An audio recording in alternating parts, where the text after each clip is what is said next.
Assalamualaikum warahmatullahi wabarakatuh. Saya Herzs Benarif dari Forum News Network. Anda masih terus mengikuti ya kasus korupsi di Kominfo ini berkaitan dengan proyek BTS ya. Ini perkembangannya makin seru ya, makin ngeri-ngeri sedap. Karena kemarin sehari setelah Menpora eh, Dito Aryo Tejo itu diperiksa oleh Kejaksaan Agung itu kemudian pengacara Irwan Hermawan, ini komisaris PT Solitek Media Sinergi, mengaku bahwa ada orang yang mengembalikan atau ada sosok yang mengembalikan uang 27 miliar. Ini dalam bentuk cash, dalam bentuk pecahan dolar Amerika dan dolar Singapura. Walaupun itu dalam bentuk dolar Singapura dan Amerika, tapi tetap saja Anda bisa bayangkan tuh ada uang 27 miliar dikembalikan dalam bentuk cash. Seberapa banyaknya itu.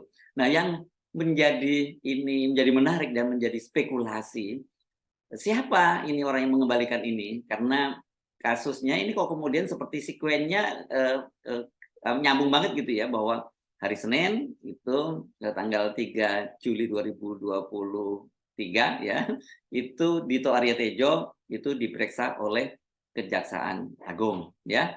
Dan pada waktu itu kalau dari BAP yang berkembang atau BAP yang beredar di kalangan media, diduga Dito Aryo Tejo itu adalah sosok Mr. Z gitu ya, yang menerima uang 27 miliar gitu. Tapi apa kaitannya uang 27 miliar ini? Karena ini pada waktu itu katanya ini diberikan antara bulan November sampai Desember 2022. Kan dia pada waktu itu belum jadi apa-apa. Dia waktu itu hanya politisi Golkar yang menjadi staf khusus dari Menko Perekonomian Airlangga Hartarto ya gitu. Tentu nggak ada masa dia diberi uang 27 miliar itu. Nah, ini yang kemudian menjadi pertanyaan orang, apalagi setelah diperiksa oleh Kejaksaan Agung pada waktu itu, Kejaksaan Agung juga menyatakan bahwa kalau ini tidak ada kaitannya gitu. Kalau toh misalnya ada memang penerimaan uang 27 miliar itu tidak ada kaitannya dengan BTS, itu tempusnya beda atau kasusnya berbeda, gitulah bahasa mudahnya seperti dikatakan oleh Direktur Penyidikan Jaksa Agung Muda Pidana Khusus Kejaksaan Agung pun tadi. Itu pertanyaan begitu. Nah, kok sehari kemudian Magdir Ismail, pengacara dari Irwan Hermawan, ini komisaris PT Solitek Media Sinergi, mengaku ada sosok yang mengembalikan uang 27 miliar dan uang itu akan segera diserahkan ke Kejaksaan Agung. Jadi karena Magdir tidak mau menjelaskan siapa orangnya, ya kita sebut saja ini sosok misterius. Saya memang menghubungi Magdir Ismail karena saya tanya siapa ini orang, ya pokoknya ini sosok swasta, orang swasta gitu. Pertanyaan saya tanya pada Magdir Ismail, Bang Madir ini ya, ini orang ini swasta ketika dia menerima uangnya atau sekarang dia masih swasta? Pertanyaan ini penting karena saya membaca di berbagai media juga dari BAP yang beredar itu diduga kuat karena Irwan Hermawan ini kan menyebutkan bahwa dia juga mengalirkan uang itu ke sosoknya Mr. X, Y, dan Z gitu ya. Dan di media sudah ramai ya, investigasi Tempo misalnya menyebutnya bahwa sosok X itu adalah staf khusus dari anggota Komisi 1 DPR RI dari fraksi Gerindra yang juga Wakil Ketua Umum Partai Gerindra Sugiono, itu katanya menerima 70 miliar. Kemudian ada lagi nama Y itu namanya Sadikin. Ini kemudian yang paling penting kita soroti saat ini adalah yang Z itu yang disebut itu adalah Dito Aryo Tejo gitu ya. Kok nyambung begitu ya kasus ini.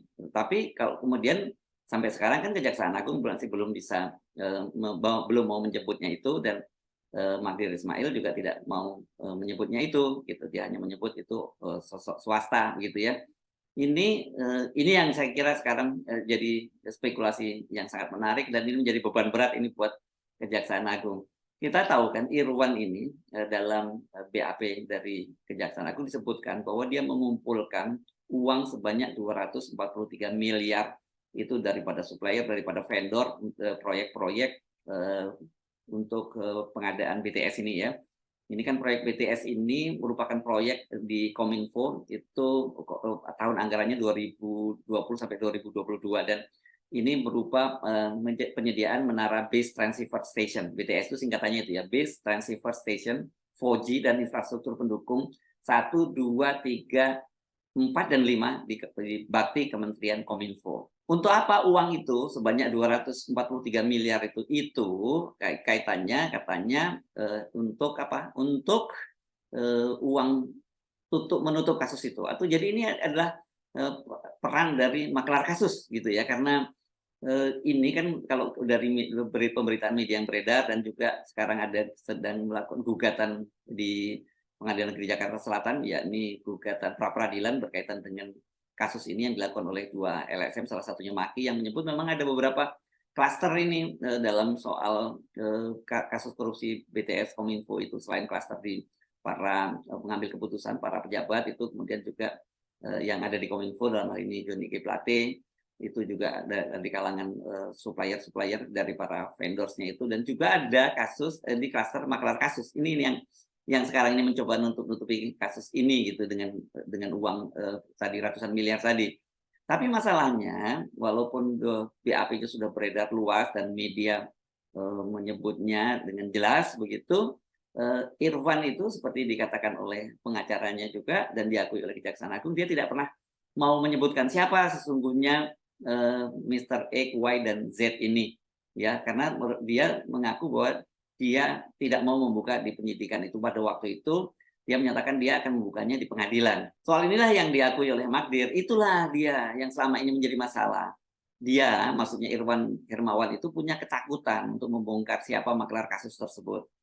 Itu kata Magdir waktu kemarin dia selesai menghadiri pembacaan sidang surat dakwaan di Pengadilan Tindak Pidana Korupsi Tipikor Jakarta Pusat ya, hari Selasa 4 Juli 2023 dengan terdakwa Irwan Hermawan. Magdir juga tidak dapat memastikan apakah sosok tersebut itu bakal diungkap dalam proses persidangan. Kita lihat sidang nanti, kata Magdir. Ini berat ini kalau sudah menyatakan begitu ya. Tetapi sekali lagi Magdir kemudian menegaskan bahwa ada pihak yang mengembalikan uang 27 miliar ke kantornya. Itu hari kemarin Selasa pagi ya. Itu berarti sebelum sidang berlangsung nih kalau lihat sekuennya. Sudah ada yang menyerahkan kepada kami uang cash, mata uang asing, dolar Amerika Serikat, dan ini kalau Magdir menyebutnya dolar Amerika Serikat, tapi di kesempatan ini juga menyebutnya ada dalam pecahan dolar Singapura juga gitu ya.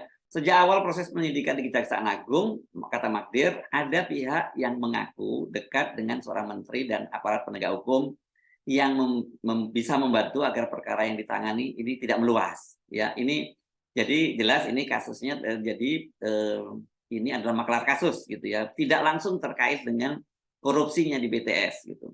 Magdir tidak mengungkapkan secara jelas siapa pihak yang dimaksud, termasuk siapa menteri yang dimaksud. Tahap awal adalah sesudah proyek mulai jalan ada sejumlah uang yang diterima kemudian oleh Irwan diserahkan kepada beberapa orang termasuk staf Pak Menteri. Pokoknya ada uang yang diserahkan kepada pihak tertentu. Saya masih belum berani untuk mengatakannya secara tegas.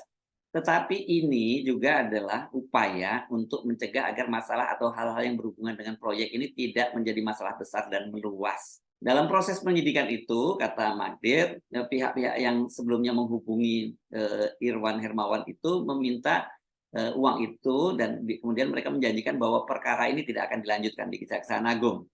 Kalau saya tidak keliru, itu kata Magdir Ismail, itu uang itu diserahkan bulan November atau Oktober 2022. Orang-orang ini meminta sejumlah uang untuk mengurus proses perkara sehingga tidak akan dilanjutkan menjadi perkara.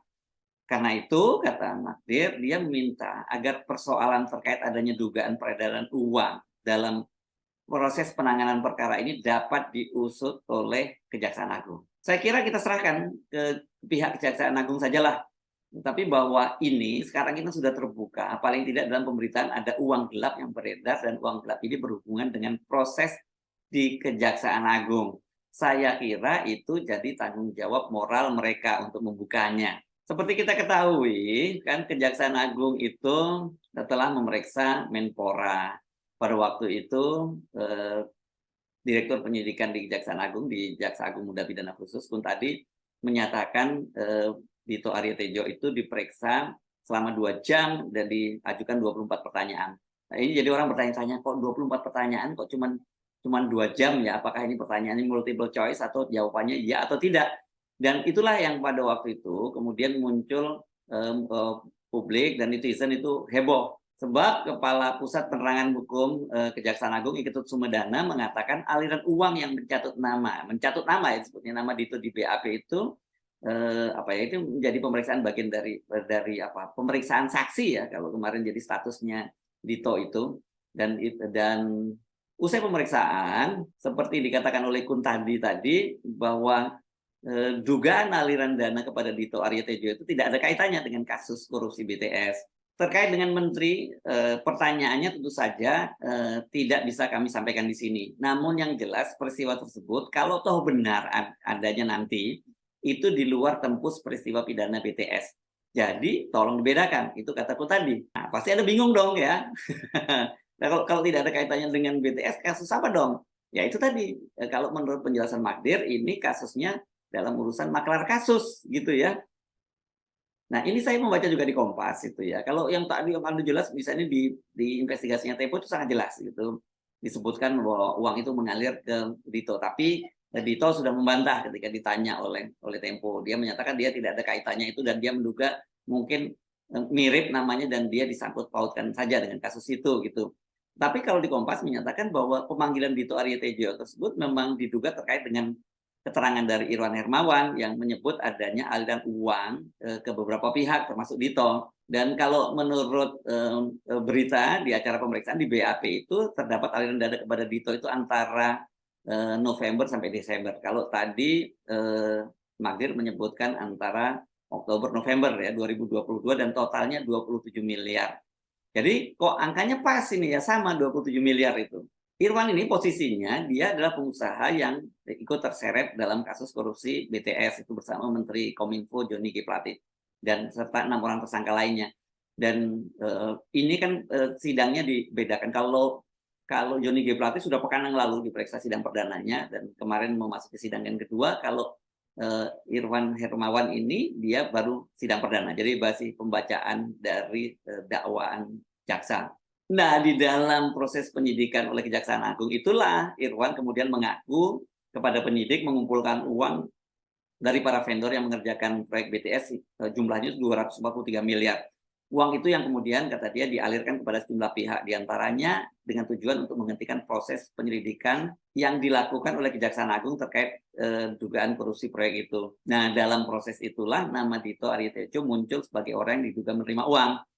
Nah, kepada penyidik, Irwan mengaku memberikan 27 miliar kepada Dito itu pada bulan November-Desember untuk meredam pengusutan perkara ini oleh Kejaksaan Agung. Dan uang itu katanya diserahkan 2 kali ke rumah Dito Aryo Tejo di Jalan Denpasar, Jakarta Selatan. Pada waktu Irwan menyerahkan uang itu, posisi Dito Aryo Tejo masih menjabat staf khusus Kementerian Koordinator Perekonomian. Dito ini kan kita tahu dia adalah politisi muda Golkar yang pernah menjadi Ketua Umum Angkatan Muda Pembaruan Indonesia AMPI, ini salah satu endorbau Golkar, dan kemudian sejak April 2023 diangkat oleh Presiden Jokowi sebagai Menteri Pemuda dan Olahraga. Nah, ini apakah kalau staf khusus menteri itu disebut sebagai orang swasta, ini jadi tanya-tanya lagi ya, karena Magdir hanya menyebutnya sebagai orang swasta begitu ya. Soal ini saya kira yang menjadi beban buat Kejaksaan Agung, dan nggak salah kalau kemarin Bung Rocky Gerung misalnya menyebut kalau mau tanya kasus ini siapa saja yang terlibat jangan tanya kepada Kejaksaan Agung, karena tadi itu Kejaksaan Agung justru malah kalau kita memberikan penjelasannya membingungkan ini karena Dito katanya diperiksa itu tidak ada kaitannya dengan BTS, dan kalau toh ada nantinya ditemukan penerimaan uang itu tidak ada kaitannya dengan korupsi di BTS. Ya sebenarnya nggak benar, nggak tepat juga, tapi juga nggak salah sepenuhnya ya kalau betul itu soal maklar kasus. Memang ini bukan langsung korupsi terhadap proyeknya, tapi ini adalah sebagai maklar kasus untuk menutupi perkaranya. Nah, kalau kemudian maklar kasus dan disebut juga ada ini kasusnya disidiki Kejaksaan Agung, tentu ada di dalam Kejaksaan Agung yang terlibat dong kalau itu memang betul akan ada di kasusnya itu diredam. Tapi kan sekarang kasusnya ternyata bergulir, ya, sampai kemudian ke pengadilan dan Menkominfo, mantan Menkominfo yang juga mantan Sekjen Partai Nasdem, Joni G. Plate itu jadi salah satu terdakwa. Karena itu kemudian nggak salah juga kalau menyebutkan bahwa ini sekarang beban pembuktian ada di Kejaksaan Agung. Dan ini bagi Kejaksaan Agung saya kira ini beban berat bukan hanya untuk citra Kejaksaan Agung tapi juga untuk citra pemerintahan Presiden Jokowi secara keseluruhan. Kenapa? Karena sekarang ini kendati orang memang meyakini bahwa Johnny G. Plate itu terlibat dalam korupsi dan jaksa juga sudah menyebut ada 17,5 miliar yang dia terima. Tetapi kan kasus ini lebih banyak nuansa politiknya gitu.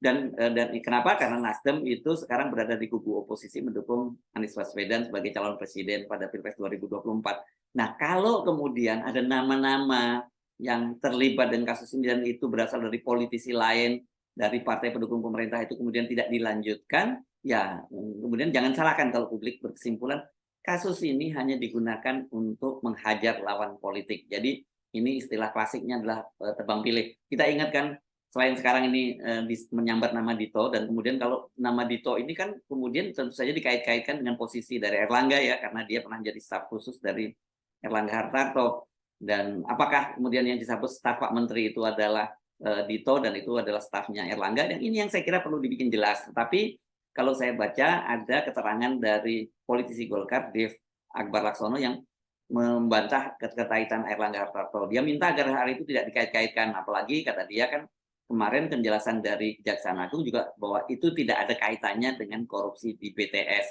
Ini muter-muter di situ ya. Belum lagi kalau kita menyoroti ada keterlibatan dari direktur utama perusahaan yang dimiliki oleh suami Puan Maharani, yakni Happy Apsoro, yakni Muhammad Yusrizky itu yang menerima dana 80 miliar. Ini jumlahnya lebih gede dari yang diterima oleh Johnny G. Plate.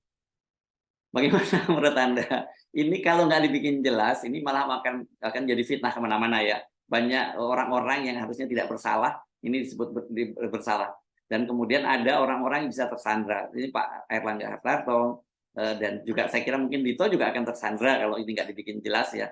Jadi harus dibikin jelas oleh Kejaksaan Agung. Kalau memang ada kaitan yang bersalah, silakan dinyatakan bersalah.